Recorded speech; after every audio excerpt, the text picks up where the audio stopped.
नमस्कार बच्चों। आज हम देखेंगे भवानी प्रसाद मिश्र की कविता घर की याद का द्वितीय सत्र। इस सत्र के उपरांत आप कवि भवानी प्रसाद मिश्र की काव्य शैली के विषय में जानेंगे।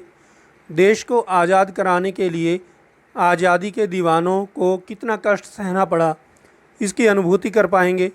देश प्रेम की भावना का विकास होगा। पारिवारिक प्रेम की अहमियत को समझेंगे। कविता घर की याद का अर्थ एवं कवि की मनोदशा को समझेंगे। कविता के भाव एवं शिल्प सौंदर्य का विश्लेषण कर सकेंगे। प्रकृति के विभिन्न उपादानों के प्रति संवेदनशीलता का विकास होगा। परंतु पहले हम देखेंगे कि हमने पिछले सत्र में क्या जाना। प्रथम प्रश्न है, कवि को किस आंदोलन में सक्रियता के कारण जेल जाना पड़ा? कवि के पिताजी की आंखों में आंसू क्यों आए होंगे? कवि के पिता का स्वभाव कैसा है? कवि ने स्वयं को अभागा क्यों कहा है? पिताजी के रोने पर माँ ने क्या किया होगा? द्वितीय सत्र में हम पढ़ेंगे और माँ ने कहा होगा, दुख कितना बहा होगा से लेकर पांचवें को वे न तरसें तक। तो आइए कविता पाठ करते हैं। सस्वर वाचन एवं शिक्षण वीडियो के लिए आप इसके ऊपर क्लिक कर सकते हैं। और माँ ने कहा होगा, दुख कितना बहा होगा, आँख में किस लिए पानी, वहाँ अच्छा है भवानी।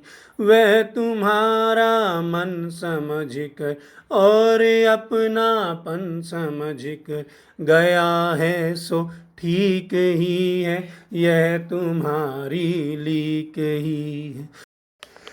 पाँव जो पीछे हटाता, कोख को मेरी लजाता, इस तरह हो न कच्चे, रो पड़ेंगे और बच्चे।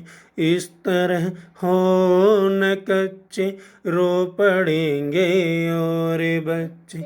पिताजी ने कहा होगा, हाय कितना सहा होगा, कहाँ मैं रोता कहाँ हूँ, धीर मैं खोता कहाँ हूँ। कहाँ मैं रोता कहाँ हूँ, धीर मैं खोता कहाँ हूँ।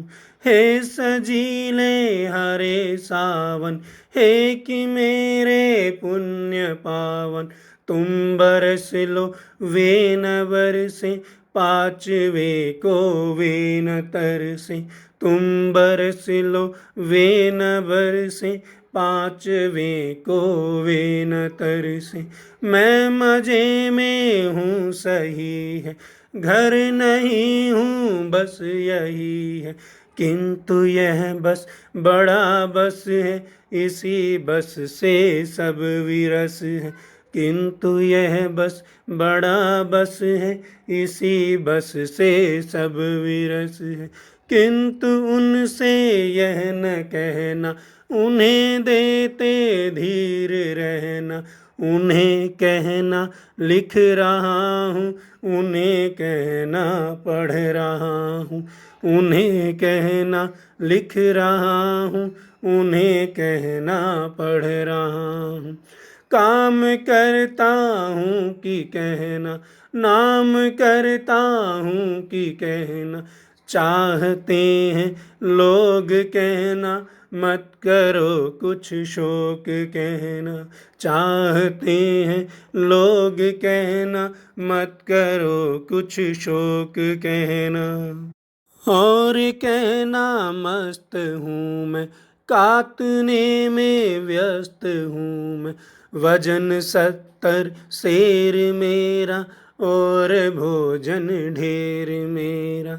वजन 70 शेर मेरा और भोजन ढेर मेरा। कूदता हूँ खेलता हूँ, दुख डट कर ठेलता हूँ। और कहना मस्त हूँ मैं, यूं न कहना अस्त हूँ मैं। और कहना मस्त हूँ मैं, यूं न कहना अस्त हूँ मैं। हाय रे ऐसा न कहना है कि जो वैसा न कहना, कह न देना जागता हूँ आदमी से भागता हूँ, कह न देना जागता हूँ आदमी से भागता हूँ, कह न देना मौन हूँ मैं, खुद न समझूं कौन हूँ मैं, देखना कुछ भक न देना उन्हें कोई शक न देना, देखना कुछ बक न देना उन्हें कोई शक न देना।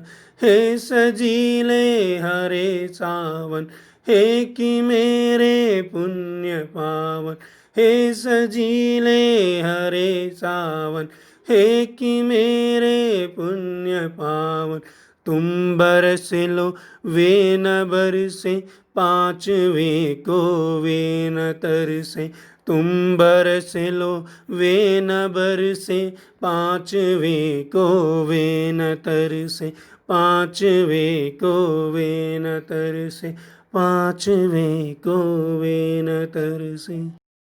कविता का सार। कवि के पिताजी भावुक होकर रो पड़ते हैं। उन्हें रोता देखकर माँ उनको हिम्मत देते हुए कहती हैं कि तुम चिंता मत करो, भवानी वहाँ बिल्कुल ठीक है। तुम सदा चाहते थे कि तुम्हारे बेटे भी देश की आज़ादी की लड़ाई में भाग लें। वह तुम्हारे दिल की बात को समझकर ही आज़ादी की लड़ाई में कूद पड़ा और जेल गया, और यह तो हमारे वंश की परंपरा है। उसने तो उसी का पालन किया है। अगर वो पाँव पीछे हटाता तो मेरी कोख को लज्जित करता। तुम हिम्मत मत हारो, तुम ही अगर ऐसे रो पड़ोगे तो बच्चों का क्या होगा। पिताजी थोड़ा संभल जाते हैं और आंसू पोंछते हुए कहते हैं कि मैं रो थोड़े ही रहा हूँ और न मैं हिम्मत हार रहा हूँ।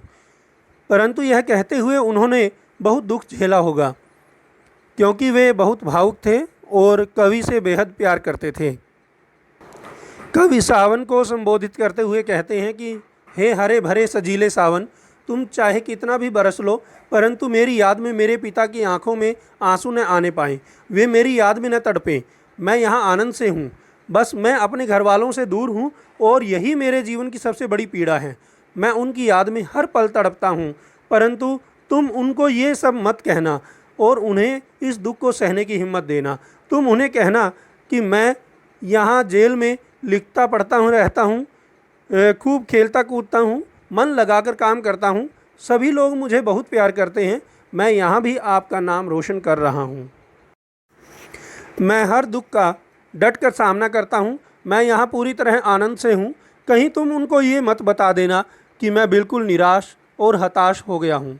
ध्यान रखना, तुम उनको सच्चाई मत बता देना। उन्हें ऐसा न कहना कि मुझे घर से दूर होकर रातों को नींद नहीं आती। मैं किसी से बात नहीं करता, अकेला पड़ा रहता हूँ, सारा दिन चुपचाप और खोया खोया सा रहता हूँ। देखना, तुम कोई ऐसी बात मत कहना जिससे उनको कोई शक हो और वे मेरी याद में तड़प उठें। अब आइए देखते हैं हमने अभी तक क्या जाना।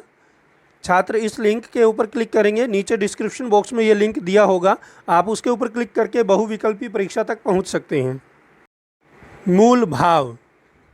कवि देश से प्रेम करता है, इसलिए आज़ादी की लड़ाई में भाग लिया और जेल चला गया, परंतु वह अपने परिवार के बिना नहीं रह सकता। उसे पता है कि उसका परिवार भी उसको उतना ही प्यार करता है। वह जेल में बैठा हुआ उनके बारे में सोचता है। उसके पिताजी उसे बहुत याद करते होंगे और भावुक भी हो जाते होंगे। ऐसी स्थिति में उनकी माँ उन्हें संभालती होंगी। कवि अपने परिवार से दूर होकर व्यथित है, परंतु वह अपनी पीड़ा की बात बताकर अपने पिता को दुखी नहीं करना चाहता। वह स्वयं सभी कष्ट चुपचाप झेल जाना चाहता है। यहाँ सच्चे पारिवारिक प्रेम की अभिव्यक्ति हुई है। सच्चे निस्वार्थ प्रेम में त्याग और अपनों को कष्ट से बचाने की भावना प्रबल रहती है। अब देखते हैं कुछ शब्दार्थ।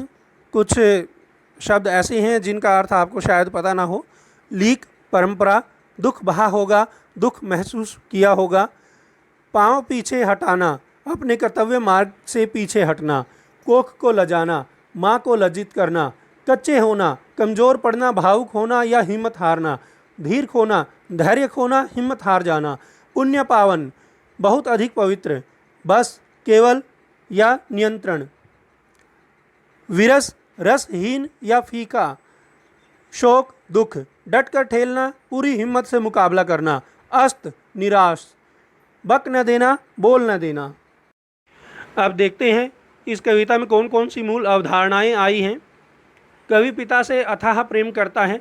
वह अपने घर वालों से दूर रहने के कारण व्यथित है। उसे पता है कि उसके पिता बहुत भावुक हैं, परंतु माँ उन्हें संभाल लेंगी। कवि स्वयं कितने ही कष्ट सहन करें, परंतु पिता को दुखी नहीं करना चाहते।